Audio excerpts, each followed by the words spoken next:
guys, my name is Ashley. Welcome to my channel. Today is Monday, which means it is Mental Health Monday, and today we're going to talk about relationships and trauma.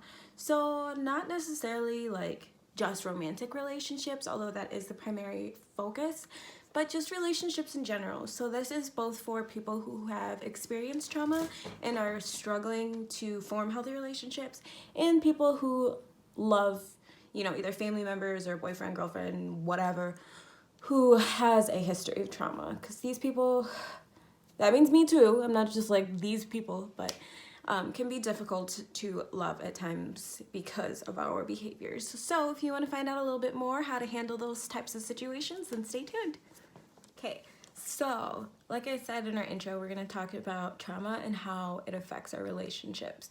So I kind of broke it down into what to expect, what to watch for, and how to handle things. So the first thing that I have is emotions. You should expect that someone who has a history of trauma is going to be unpredictable emotionally at times. So they might either be blank, like flat affect, no emotion, like they might not react to things that you think they should react to, or may seem unbothered all the time. So that's one thing to watch for. And then on the other end of that, I think more commonly is that they might be more reactive to things. So that friend who's super sensitive, like every time you say something, you don't mean it in a judgmental way, but they might be quick to take it the wrong way, I guess, or, everything makes them cry, everything makes them angry. Expect that to happen, because when you're in situations that are so chaotic, I guess, I can't really think, my words are not coming to my brain right now, but when you're in situations that you're often in danger, you start to expect a certain outcome. So if you are used to, if you do something wrong, your boyfriend slaps you across the face. Okay, well then every single time you do a little thing wrong outside of that situation or away from your boyfriend, you're going to expect an overreactive response. And so you're going to prepare yourself for that overreactive response by automatically either being scared or sad, expecting something bad to happen, or maybe getting aggressive, getting ready to protect yourself. So you can kind of expect those things from people in relationships when they have a history of trauma. So things to watch out for when it's a problem, when you're like, okay, this is not something that you should tolerate, when they start to use it to their advantage. So a lot of times we develop certain skills or traits, they're kind of like superpowers, to protect yourself when you're in traumatic situations. Like you learn to read people, you learn to play on people's emotions, you learn like, if I do this, then that'll get me out of trouble, and if I say this will make that person like me. If I, you just learn. You learn how to play on people's emotions. So if you start to notice that behavior becomes manipulative, that's when you don't tolerate that. So I always like to say, just because a behavior is understandable, it does not mean a behavior is acceptable. So this is where it gets difficult in relationships with people who have a trauma history, is like knowing where to draw that line between being accepting of their, erratic emotions or their lack thereof of emotion, and setting that boundary and being like, okay, this is not okay. So try to be understanding. I'd say if someone is hyper emotional, if you have that boyfriend or girlfriend who is quick to get really upset or their feelings are hurt by everything, instead of getting angry and being like, oh my God, like, why do you overreact to everything? Maybe try asking questions like, why did that make you mad? But ask nicely. Don't be like, bitch, why are you mad again? Like, ask nicely, like, okay, I didn't think that would upset you. Like, why did that upset you? Or was it something else I did? Is this something that suddenly came on? Like, is it just this one thing that I did? Or is it something that I've been doing that you've been holding in? Really try and actually understand why they're upset, because I think a lot of times we just get frustrated, especially when this happens over and over and over again. And that's something that we need to be understanding of people with traumas, that like, they're not going to change overnight. It takes a long time, they didn't get that way in one day. So we're not gonna suddenly just like be a whole new person in one day. So patience is key. Like that's the only way that you're ever really gonna get through to them.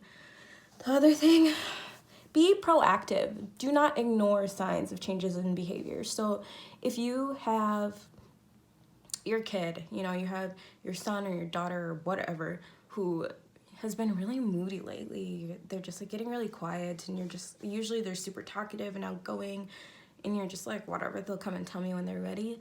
Don't do that. If you know they have a history of trauma, you know that this person is probably not always the best at coming and asking for help or even realizing that their emotions are out of whack.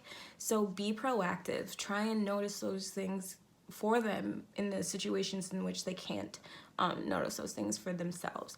So like I said, if you notice that your teenager or your kid is suddenly like really quiet when they're not normally, or they're just like being just weird or different, kind of check in, see what's going on. Sometimes it's nothing. Sometimes people just have an off day, but a lot of times, you know, there is something going on. And even if they're not able to identify it, a lot of times that'll get them thinking about like, yeah, I didn't even realize, you know, or in the very least, let them know that like you're paying attention and you care. And just knowing that alone can help people.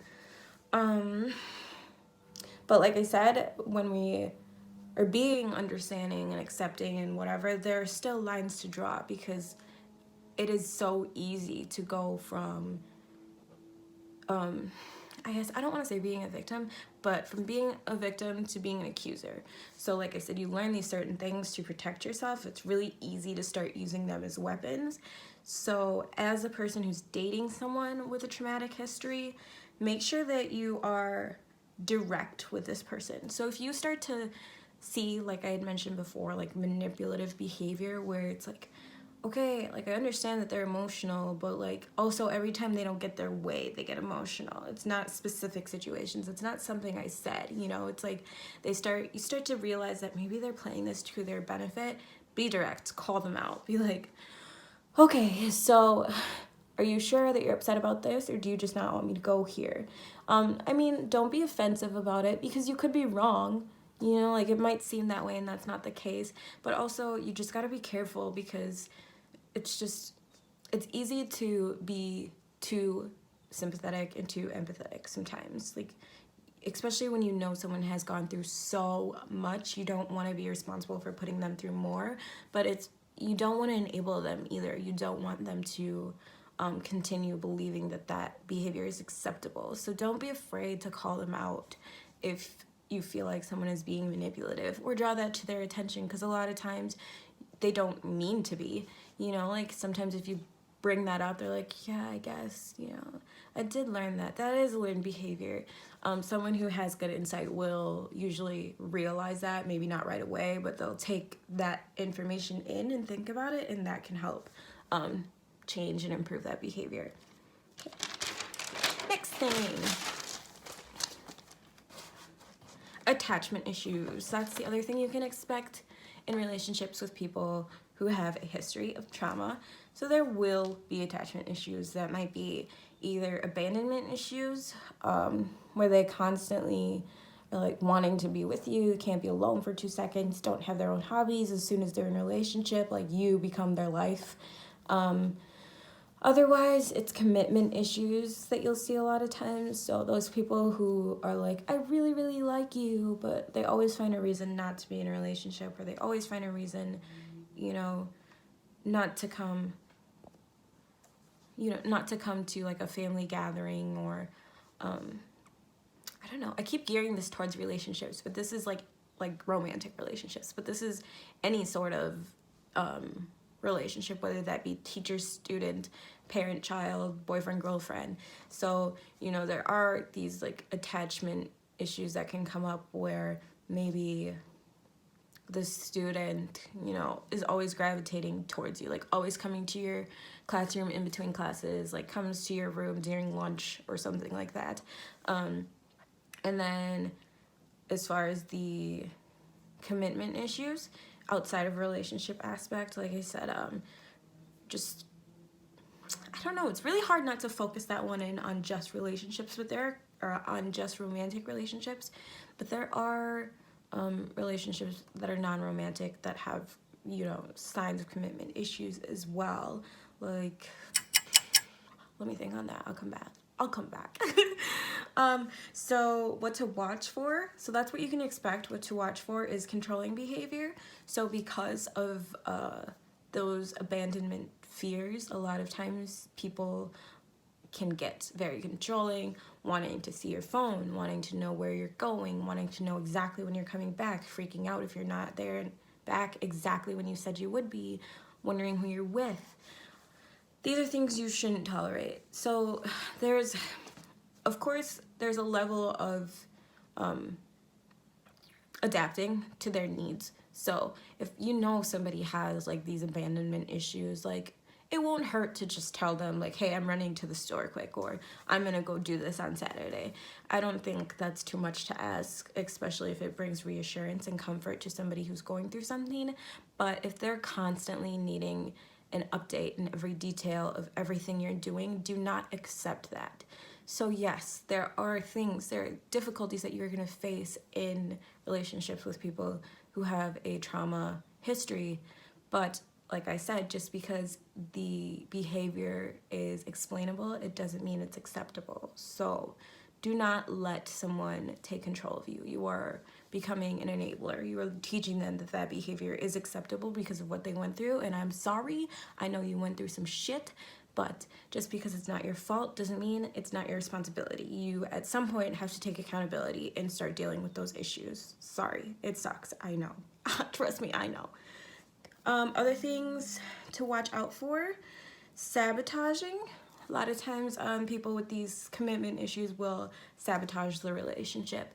So not showing up for plans, or like not responding to messages intentionally, just like backing off and seeming disinterested.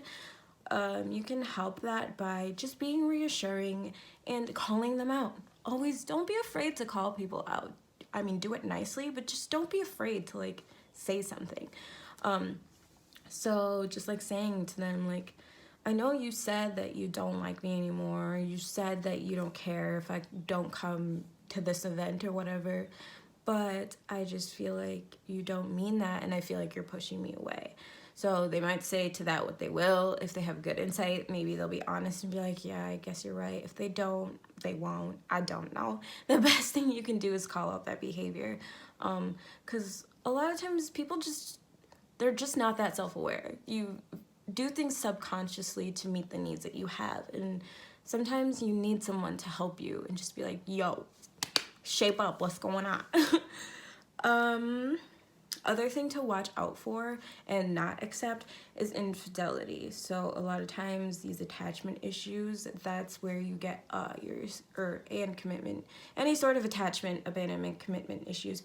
A lot of times that's where your serial cheaters come from. So I get why it happens, but it's not something that you should accept, because if you continue to make excuses for that person, I'm going to say it again. You know what I'm going to say. Tell me what I'm going to say. I'm going to tell you that you're an enabler. So you can't, even though you understand why they did it, you can't continuously forgive that behavior.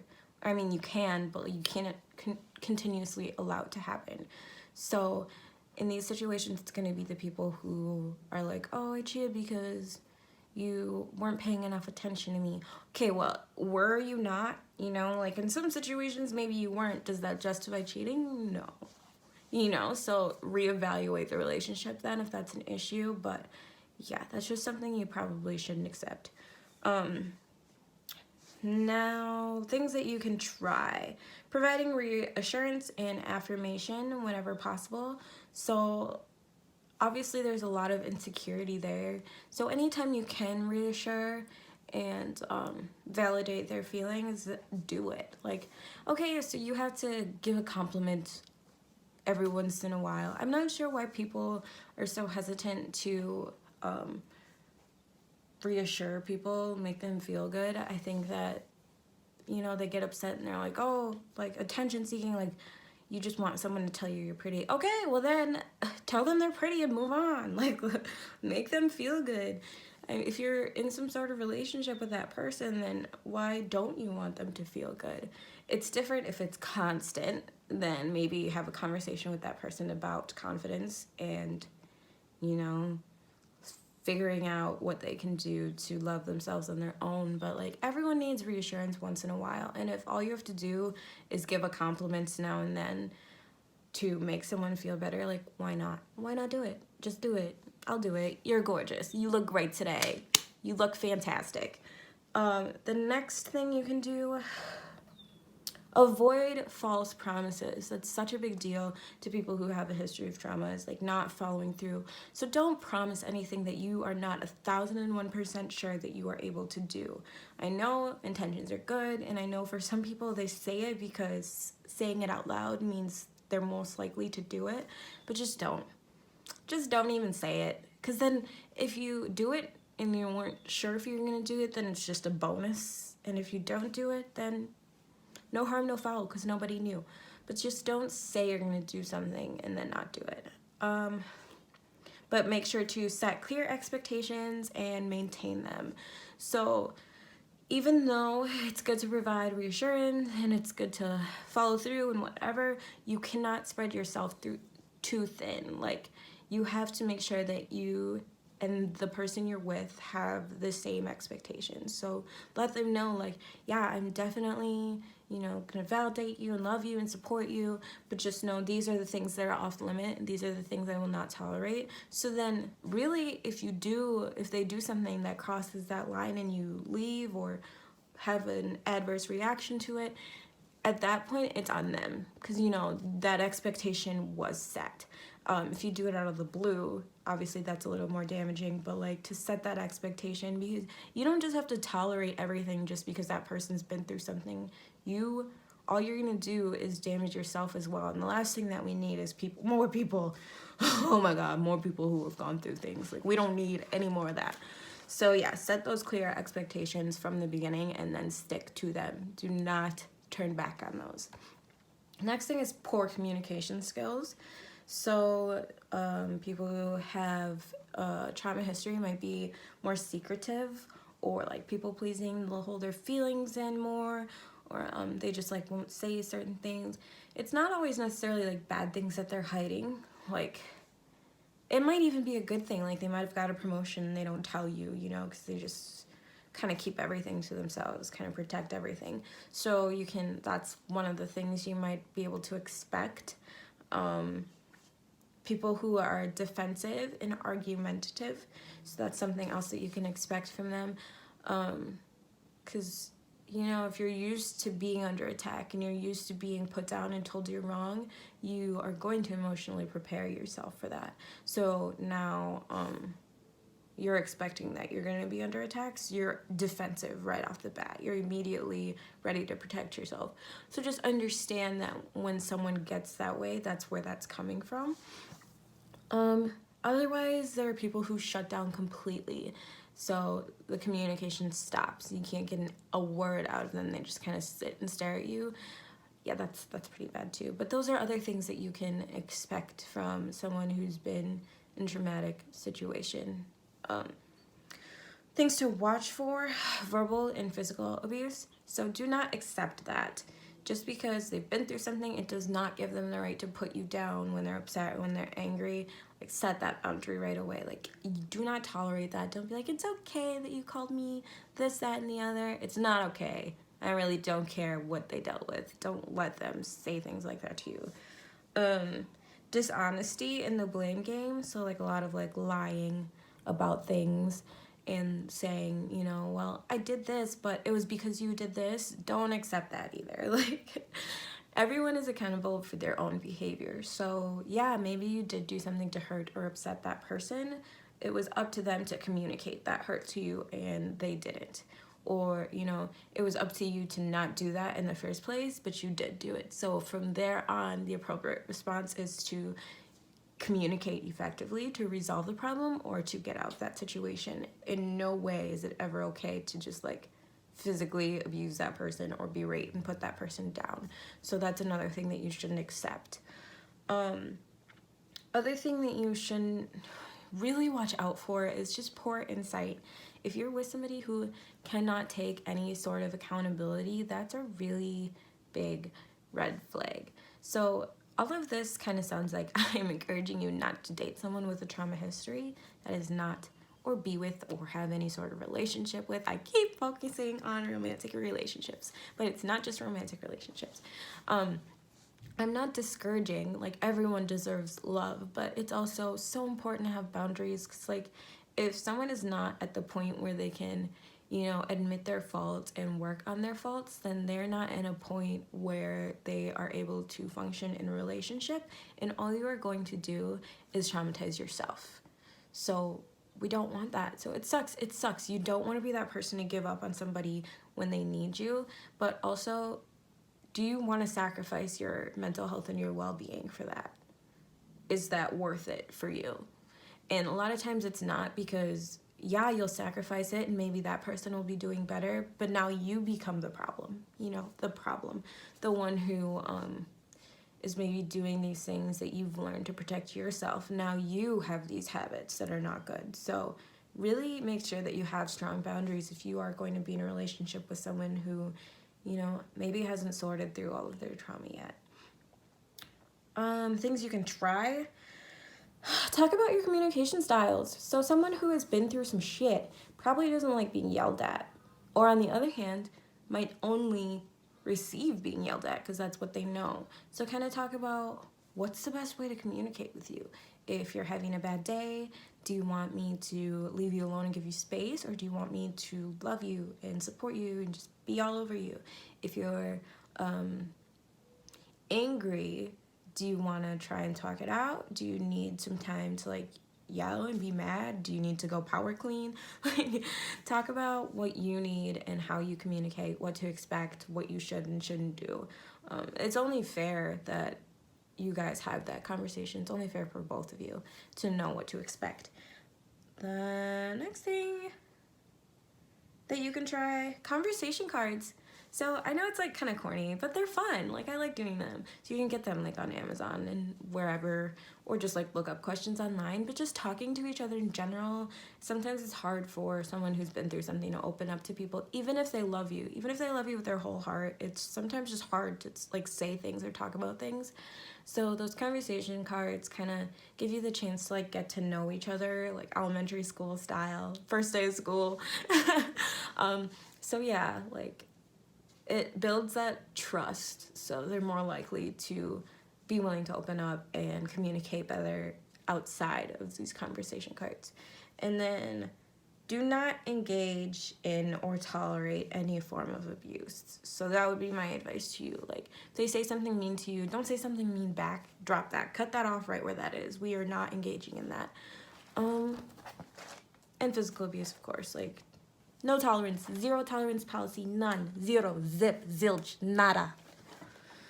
Okay, so how do we make it work then? If all of these issues are happening, how do we make this work? Well, if you are the victim, just because I don't know how else to word that, if you're the one who has experienced the trauma, make sure that you are accountable and aware of your triggers and your issues and your whatever, yada yada. You have to know what your problems are, and you have to be willing to accept critique and make changes and do better and be better. You can't just sit on that idea that, you know, this was done to me and that's why I'm that way and I am who I am and that's it. Well, yeah, it's not, I mean, you can do that. Maybe someone will accept that. Maybe you can accept that. Maybe it's not about getting other people to accept you, but it's just not a beneficial way to live your life. Maybe you disagree with me, but it's just like, do you want to live in that trauma forever? Do you want to be that way forever? Think about the person or the situation that caused this trauma to you. Do you want to be that for someone else? Because if you are not solving and acknowledging your problems, that's exactly what you're doing. You're becoming whatever caused this. Like, I think about, you know, my situation, and I just think, like, obviously something must have happened that you learned to communicate that way. So you're taking everything you learn and you're putting that into yourself and you're putting that out into the world. So one, do you want to be that person? And two, do you want to cause the lasting effects on someone else that your situation has caused on you? Probably not. So make sure that you're accountable and you're aware. Go to therapy if you need therapy. Journal about it. Cry about it. Whatever you got to do, but just be honest with yourself. As the partner, make the effort to understand. I know that it gets frustrating and it gets old and you're like, I don't want to talk about this shit anymore. Like, we've had this conversation so many times, like, you don't get it now, you're never gonna get it.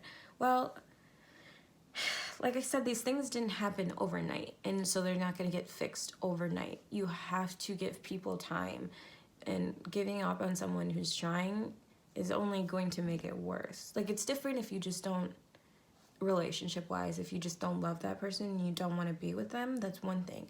But it's like, if you do love them and it's just like, oh, it's too difficult, like, if they're genuinely trying and they're improving, is that really fair? I guess it's your life, you know, you should do what makes you happy, but just consider that. Just really, you gotta be patient, because a lot of times if you're in a relationship with someone with a traumatic history, you know what you're getting into. Like, maybe not to the extent, but you know that they have been through things. So you're signing up for that. So, like, don't sign up for that challenge if you don't want to take the challenge. As long as it's reasonable. Like I said, this is all with the caveat that they are making the effort.